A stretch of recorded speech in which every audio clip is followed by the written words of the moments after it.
Sveiki visi. Šiandien, kaip ir visada, aptarsim pačias karščiausias kriptovaliutų ir blockchain naujienas. Todėl, jei norite sužinoti, kas įvyko šią savaitę, būtinai peržiūrėkite video iki pabaigos.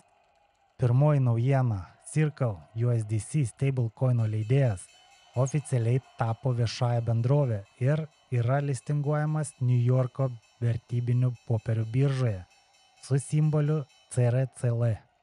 Tai didelis žingsnis kripto pasaulyje, nes Circle yra vienas pagrindinių žaidėjų stablecoin rinkoje. Jų USDC yra plačiai naudojamas tiek DeFi platformose, tiek tradicinėse finansų sistemose. Šis IPO rodo, kad kripto bendrovės vis labiau integruojasi į tradicinę finansų rinką.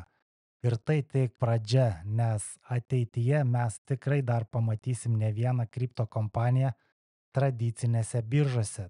Kita didelė naujiena – Europos centrinis bankas paskelbė apie savo skaitmeninio euro bandomąjį projektą, kuris truks 12 mėnesių ir įtrauks daugiau nei 500 finansinių institucijų. Įdomu tai, kad White Network ir XRP Ledgeris buvo pasirinkti kaip antrinės platformos šiam pirmajam reguliuojamam CBDC bandymui Europoje. Tai reiškia, kad realiu laiku vykdomi tarp valstybiniai sandoriai bus testuojami su pilnu ES atitikties užtikrinimu. Ir mes jau turim dvi patvirtintas CBDC platformas Europoje, tai Quant ir XRP Ledgeris. Be to, White paskelbė apie integraciją su Swift Alliance, pasauliniu finansiniu pranešimų tinklu. Ši partnerystė leidžia White Network palaikyti tokenizuotus mokėjimus ir tarpvalstybinius pervedimus, sujungiant tradicinę finansų sistemą su blockchain technologija. Tęsiant apie partnerystės, Digital Euro Association paskelbė apie bendradarbiavimą su BitGo, pirmaujančių skaitmeninių turtų sprendimų tiekėjų, siūlančių saugojimo, piniginę, steikingą, prekybą ir atsiskaitimus per reguliuojamąją šaltąją saugyklą. Šis žingsnis rodo, kad Europa rimtai žiūri į skaitmeninių valiutų kūrimą. Ir kaip mes žinom, pirmieji CBDC turėtų pasirodyti spalio mėnesį. Kalbant apie BitGo, dar viena įdomi naujiena. Vivo Power International paskelbė apie strateginę partnerystę su BitGo, kuri sustiprins jų iždo strategiją orientuotą į XRP ir DeFi. Be to, po sėkmingo $121 milijono lėšų surinkimo, Vivo Power naudos BitGo kaip išskirtinį OTC prekybos partnerį, kad įsigytų $100 milijonų vertės XRP tokenų, o BitGo saugykla valdys šiuos turtus. Ar jūs jau po truputį pradedat jungti taškus, nes mes girdim vis tuos pačius vardus, kurie bendradarbiauja kartu, tai White, XRP Ledgeris, skaitmeninė euro asociacija, ECB, BitGo, XRP. Tikiuosi aišku jums, kas čia vyksta. Dar viena naujiena iš Ripple. Ripple paskelbė, kad RLUSD buvo patvirtintas Dubajaus finansinių paslaugų tarybos DFCA kaip pripažintas kripto tokenas, skirtas naudoti Dubajaus tarptautinėme finansų centre. RLUSD yra užtikrintas doleriu, aukštos kokybės likvidžiais turtais, griežtų rezervų valdymu ir trečiųjų šalių auditais. Ripple USD yra sukurtas atitikti aukščiausius reguliavimo ir institucinių vartotojų lūkesčius. Ir mes matom, kad jie stiprina savo pozicijas globalioje rinkoje. Kita naujiena iš Jungtinės karalystės.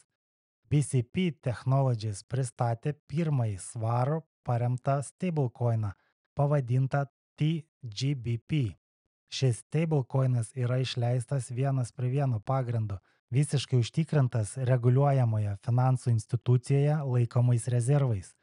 BCP pasinaudojo savo FCA kriptoturto registraciją ir dalyvavimu FCA reguliavimo smėlio dėžėje, kad įgyvendintų šį projektą.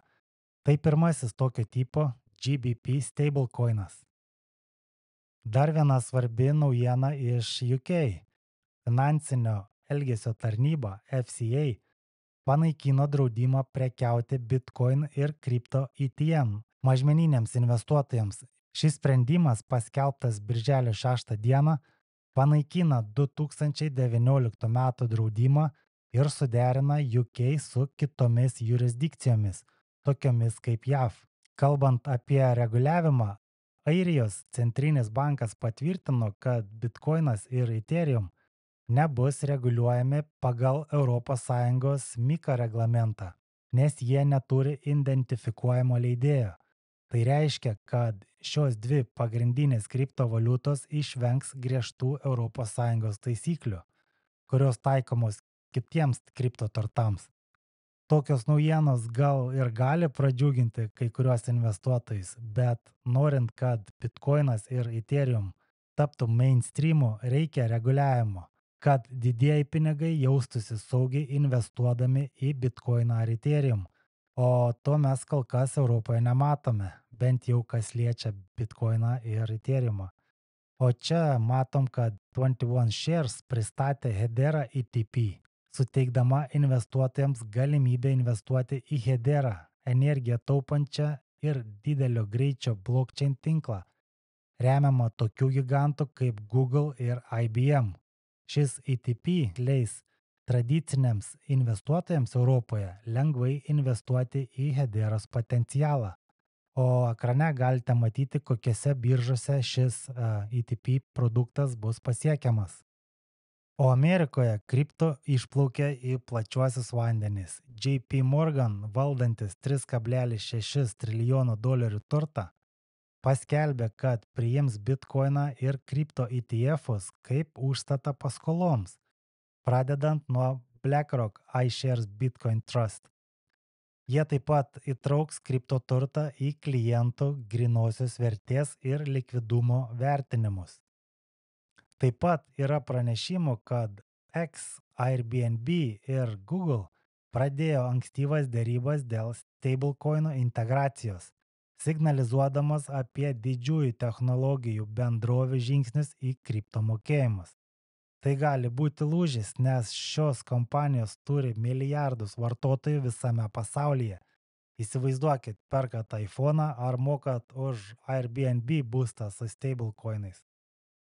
Ar matot, kad tai tik pradžia, todėl neišsigąskit trumpalaikių kainų svyravimų, nes ateitis šiai technologijai nusimato šviesi.